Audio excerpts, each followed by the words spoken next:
من صام رمضان ایمانا واحتسابا غفر له ما تقدم من ذنبه ومن قام رمضان ایمانا واحتسابا غفر له ما تقدم من ذنبه. تو سیام اور قیام جو ہے ان دونوں کا حق ادا ہو جاتا ہے.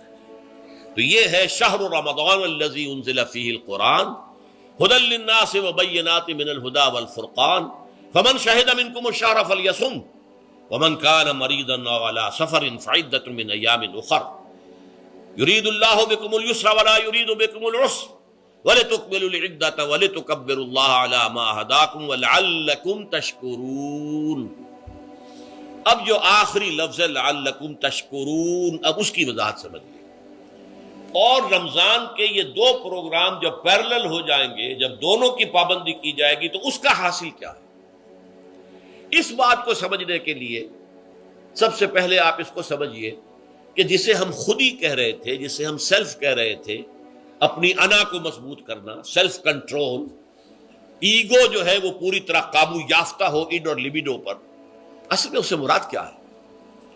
اس پر میں نے تفصیل سے بحث کی ہے عظمت صوم نامی اپنے کتابچے میں.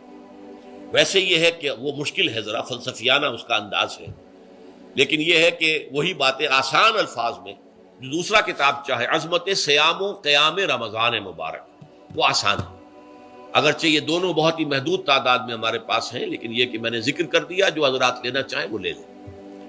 لیکن یہ ہے کہ اس میں اصل پس منظر کیا ہے. دیکھیے ہمارا جو وجود ہے انسان کا، یہ کمپوزٹ ہے، مرکب ہے. ہمارے دو وجود ہیں جو جوڑ دیے گئے.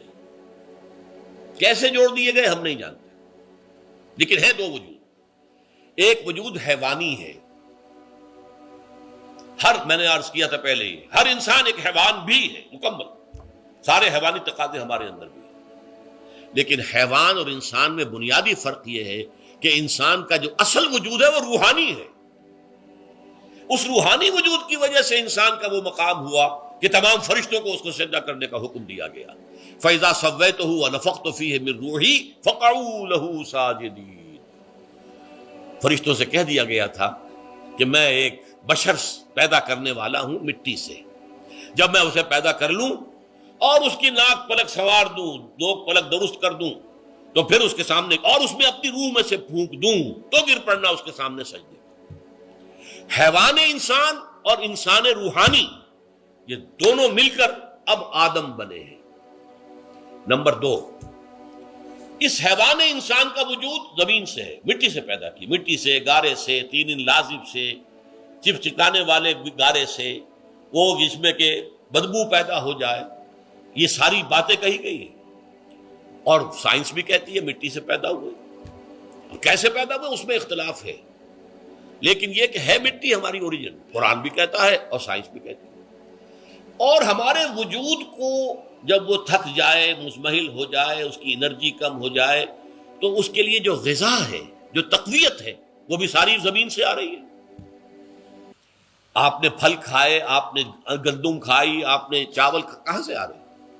اچھا بکری کا گوشت کھایا تو بکری کا گوشت کس چیز سے بنا ہے؟ اس نے گھاس کھائی ہے، اس نے پتے کھائے ہیں، وہیں سے تو بنا ہے نا. الٹیمیٹ سورس آپ کے وجود حیوانی کے لیے جو آ رہی ہے وہ زمین ہے. وجود روحانی کو بھی تقویت کی ضرورت ہے، وہ بھی مزمحل ہوتی ہے، کمزور ہو جاتی ہے. خاص طور پر جبکہ وجود حیوانی کا اس پر غلبہ ہو جائے، تب تو یوں سمجھیے کہ وہ بالکل بے ہوش ہو کر موت کے قریب پہنچ جاتی ہے. اس کی تقویت، اس کی غذا وہیں سے آئی ہے جہاں سے روح آئی ہے. وہ کلام ربانی ہے، روح ربانی. نفخت فیہ من روحی، من روحی، من روحی، میں پھونک دوں اس میں اپنی روح میں سے. روح کا تعلق ذات باری تعالیٰ کے ساتھ ہے. اسی طرح کلام ربانی کہاں سے آیا ہے؟ اللہ تعالیٰ کے پاس سے آیا ہے. یہ اس کی تقویت کا ذریعہ ہے. اب عام حالات میں کیا ہوتا ہے؟ ہمارا یہ وجود حیوانی چھایا ہوا ہے ہمارے وجود کے اوپر، بیچاری روح جو ہے دبی رہتی ہے، پسی رہتی ہے. اگر خدا نے خواستہ ہم گناہ گار بھی ہیں، گناہ پر گناہ کا ارتکاب کر رہے ہیں، تو وہ روح جو ہے وہ قلب کے آئینے شیشے کے اندر ہے. فیہا مصباح، المصباح فی زجاجہ، الزجاجہ تو کانہا کوکب دری. قلب جو ہے ایک شیشے کے مانند ہے جس کے اندر روح کا چراغ جل رہا ہے. اب اگر یہ اوپر جو شیشہ ہے اس پر دھواں آ گیا، لالٹین کی چمنی پر دھواں آ گیا تو اب روشنی باہر تو نہیں آئے گی. اگر انسان گناہ کرتا ہے تو قلب پر رین زنگ آ جاتا ہے، یا حضور نے فرمایا ایک داغ لگ جاتا ہے، اور گناہ کرتا ہے اور داغ لگتا ہے، اور گناہ کرتا ہے اور داغ، یہاں تک کہ بالآخر پورا قلب سیاہ ہو جاتا ہے. اب وہ روح اندر بند ہو گئی، وہ دفن ہو گئی. اس کے لیے اب ضروری ہے کہ اب ایک پروگرام ایسا دیا جائے جو ریورس ہو جائے. دن میں روزہ رکھواؤ تاکہ وہ جو اینیمل انسٹنکٹس ہے وہ دبے. تو جب یہ وزن جو ہے اس کے اوپر کم ہوگا تو کچھ سائی آف ریلیف اسے ملے گی. جیسے بے ہوش آدمی پڑا ہے، اسے کوئی ہلکا سا ہوش آ رہا ہے، آپ نے پانی کے کچھ چھینٹے دیے، اس کے بعد آپ نے رات کو کھڑے ہو کر قرآن کے انوار کو اتارا. بارش برس رہی ہے روح انسانی کے اوپر، قلب روحانی، قلب انسانی کے اوپر، جس میں کہ وہ روح جو ہے وہ دفن ہے، وہ زندہ ہوگی اثر نو، ہوش میں آئے گی. اور ہوش میں آئے گی تو دو کام ہوں گے. ایک تو اسے قرآن کی عظمت کا احساس ہوگا، یہ قرآن میری حیات تازہ کا ذریعہ بنا ہے. میں دب گئی تھی، میں پس گئی تھی، میں بے ہوش تھی، میں نیم مردہ تھی. اس قرآن کی بارش نے، یہ ترشح جو ہوا ہے مجھ پر، اس نے مجھے حیات تازہ عطا فرمائی. یہ جو قدر کا احساس ہوگا قرآن کا، لعلکم تشکرون، تاکہ تم قرآن کی عظمت سے واقف ہو. ایک انسان بھوک کی وجہ سے اس کا شوگر لیول اتنا گر گیا کہ بے ہوش پڑا ہوا. اب ظاہر بات ہے کہ آپ اسے کچھ پانی کے چھینٹے دیں گے تو کچھ ہوش میں آئے گا، پھر غذا دیں گے تو اب وہ پوری توانائی پر آئے گا، تو معلوم ہوگا اسے اس غذا کی کیا قدر و قیمت ہے. اگر آپ کو بھوک ہی نہیں لگتی تو غذا بے معنی شے ہے. پیاس ہی نہ لگے تو آپ کو کیا معلوم کہ اس پانی کے اندر کتنی بڑی عظمت ہے، یہ میرے لیے کتنا بڑا انعام و احسان ہے اللہ کا. وہ تو پیاس پر، جان پر بنی ہوئی ہو، اور پیاس اس وقت آپ کو ایک گھونٹ پانی کوئی دے دے تو آپ کو معلوم ہوگا دنیا و مافیا سے بڑھ کر ہے یہ ایک گھونٹ پانی جو مجھے ملا ہے. اسی طرح جب روح دبی ہوئی تھی حیوانی وجود کے بوجھ تلے، جبکہ وہ نیم خابیدہ یا نیم بے ہوش یا بالکل بے ہوش تھی، وہ دن میں تو روزہ رکھ کر اس پر سے حیوانی وجود کا وزن کم کیا گیا، اسے ایک ریلیف ملی. رات کو قرآن مجید کے انوار و برکات اس میں جذب کیے گئے تو اس کو پوری توانائی حاصل ہوئی. اس پوری توانائی کا پہلا نتیجہ تشکر، قرآن کا شکر. الحمدللہ الذی انزل علی عبدہ الکتاب ولم یجعل لہ عوجا. پھر وہ قلب کی گہرائیوں سے نکلے گا. سارا شکر اس اللہ کے لیے جس نے اپنے بندے پر صلی اللہ علیہ وسلم کتاب نازل کی اور اس میں کوئی کجی نہیں رکھی، کسی طرح کی ایش پیچ نہیں. یا تبارک الذی نزل الفرقان علی عبدہ لیکون للعالمین نصیرا. بڑی بابرکت ہے وہ ذات جس نے اپنے بندے پر فرقان نازل فرمایا تاکہ وہ تمام جہان والوں کے لیے نذیر اور خبردار کرنے والا بن جائے. یہ قرآن کی عظمت کا احساس. اور ظاہر بات ہے جس قدر کسی نعمت کی قدر و قیمت کا احساس ہوگا اسی قدر تو آپ شکر ادا کریں گے. اگر آپ نے کسی بچے کے ہاتھ پر ہیرا رکھ دیا، اسے کیا پتا یہ ہیرا کس بلا کا نام ہوتا ہے، وہ سمجھے گا کانچ کا ٹکڑا ہے. لیکن اگر کوئی واقعتاً کوئی جوہر شناس ہو، جوہری ہو، اس کو آپ ہیرا دیں گے تو اسے معلوم ہے کہ مجھے کیا چیز دی گئی ہے. اس کے اندر جو شکر پیدا ہوگا وہ اس بچے کے اندر تو نہیں پیدا ہو سکتا جسے معلوم ہی نہیں. تو قرآن مجید کی اصل عظمت سے انسان واقف کب ہوگا؟ جبکہ اس کے ذریعے سے اس کی روح کو ایک حیات تازہ مل جائے اور اس طرح وہ پروگرام ریورس ہو جائے جو عام طور پر چل رہا تھا. ساری توجہ اپنے جسم پر، اس کے تقاضوں پر.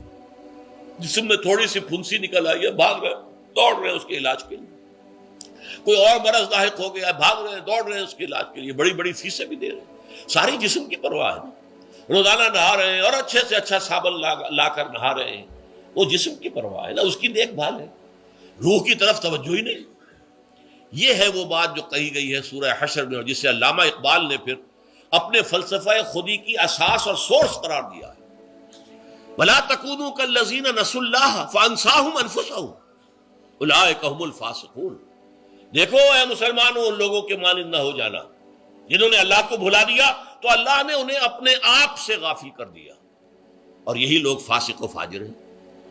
یہ سوال پیدا ہوتا ہے کہ انسان اپنے آپ سے کہاں غافل ہوتا ہے؟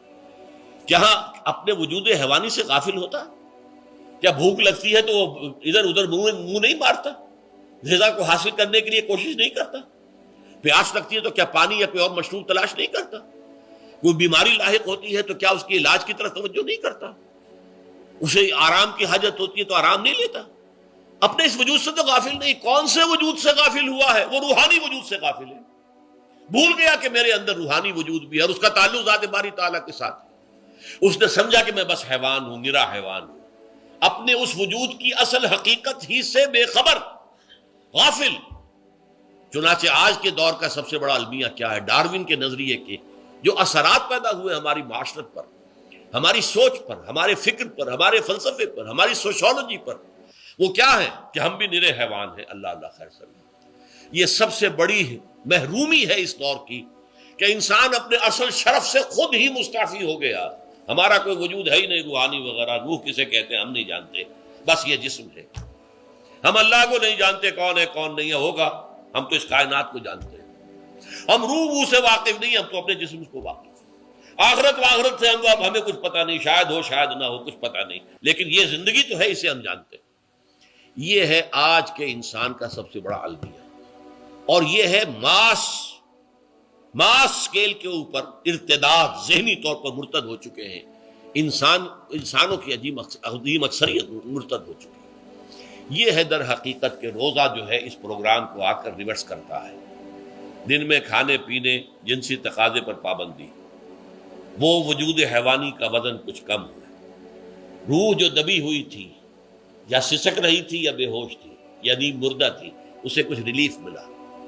اب اس کے اوپر قرآن مجید کے تیرے ضمیر پہ جب تک نہ ہو نزول کتاب، گرہ کشاہ نہ رازی نہ صاحب کشاف، ہمارے دلوں کے اوپر بارش ہو رہی ہو انوار قرآنی کی.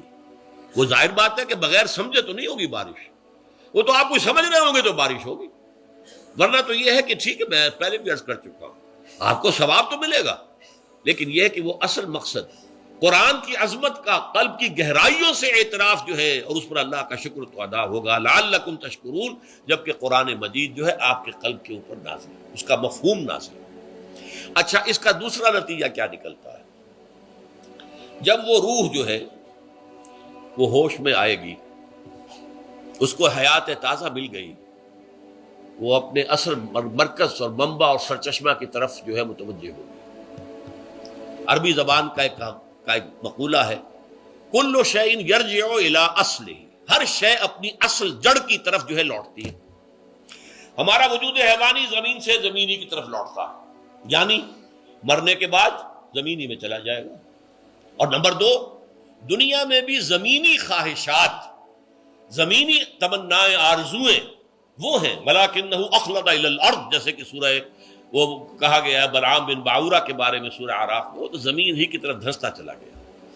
ہماری روح کا منبع اور سرچشمہ ذات باری تعالیٰ ہے، وہ امر رب ہے، لہذا فوراً انسان اپنے رب کی طرف متوجہ ہوتا ہے. یہ اللہ کی طرف متوجہ ہو جانا اور پھر اس سے ہم کلام ہونا اور اس سے دعا کرنا، یہ ہے روزے کا اصل مقصد.